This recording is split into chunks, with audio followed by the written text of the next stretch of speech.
এখন নাকি সরস্বতী পুজো 2 দিন পড়ে গেছে।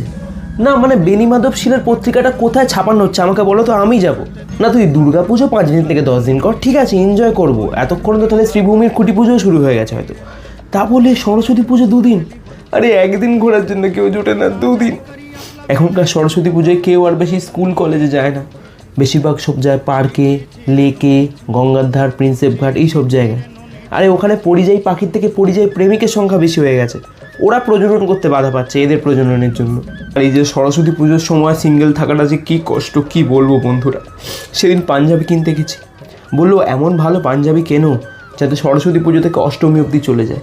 ক্ষতের ওপর ক্ষত, ক্ষতের ওপর ক্ষত। তারপরে আমি বললাম যে পাঞ্জাবিটার রং ঠিক থাকবে তো, কিছু চেঞ্জ হবে না তো? বলছে না না, তোমার সরস্বতী পুজো থেকে অষ্টমীর পার্টনার বদলে যাবে, রং বদলাবে না। 2 দিন পড়েছে বলে যে যা পাচ্ছে তাই করছে। ছেলেপুলেরা মায়ের কাছে 2 দিন ধরে অঞ্জলি দিচ্ছে, প্রার্থনা করছে। আমি বললাম ভক্তি বেড়ে গেছে। বলছে না, কালকে কোয়েলের সাথে ঘুরে ভাল লাগেনি, আজকে দোয়েলের সাথে ঘুরবো। মানে এখন সরস্বতী ঠাকুর যে বিদ্যার দেবী না প্রেমের দেবী হয়ে গেছে, সরস্বতী ঠাকুর নিজেও জানেন। কলিযুগের সরস্বতী পুজোয় না সিঙ্গেলদের কোনো জায়গা নেই। আমি আমার বন্ধুকে বললাম, ভাই তোর গার্লফ্রেন্ডকে দেখলাম একটা অন্য ছেলের সাথে ঘুরছে। বলছে ঠিক আছে, আমিও তো অন্য মেয়ের সাথেই ঘুরছি। না মানে এদের একুল ওকুল দুকুলই আছে, আর আমাদের শুধু টোপাকুল আর নারকেলি কুল, তাও টক। আর ভাল লাগে না।